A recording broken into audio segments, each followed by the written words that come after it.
We kept this kind of longing to go to the States and bring Far Cry to the States, but it's not easy to do. The idea of going to a frontier in the States and bringing you to a place that you kind of know already. And just the concept that the thing that's in your backyard could be even more exotic than going 1,000 miles away. And that's why we brought it to the States. I am your father, and you are my children.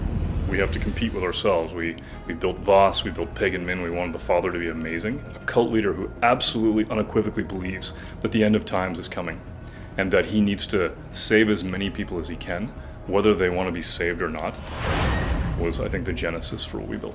I think what was interesting about Montana when we went there is we met a lot of people that didn't want to be messed with. They wanted to be left alone. And it created this sense of a frontier and a remoteness that really resonated with us.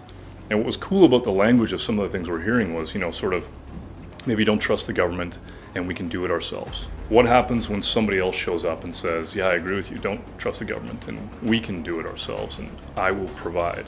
All of a sudden you create this petri dish, this sort of magnet for crazy, which is where Eden's Gate goes. And this time we thought it would be really interesting if we basically create a cast of characters.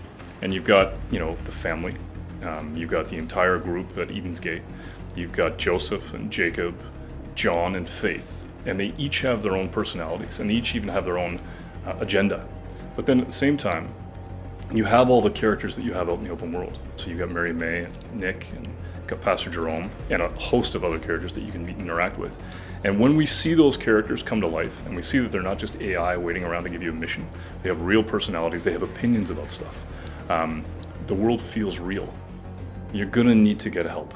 And when we were in Montana, we met really interesting people that we imagined could really take care of themselves. I think that what's cool about that is that you go out into the world and you meet people for the first time. You don't know them. Maybe they don't trust you. But if you can strike up a deal with them, if you can have a conversation with them and make them part of what it is that you're building, they can join your resistance. And now you have a guns for hire that comes with you.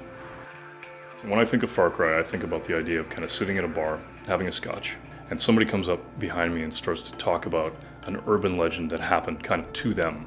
And they're telling the story of survival in a frontier, and it's twisted, it's unique. That's what makes a Far Cry story. And if I can imagine myself at that bar, and I can hear that story and go, okay, we could build that, we could make that, that's a Far Cry.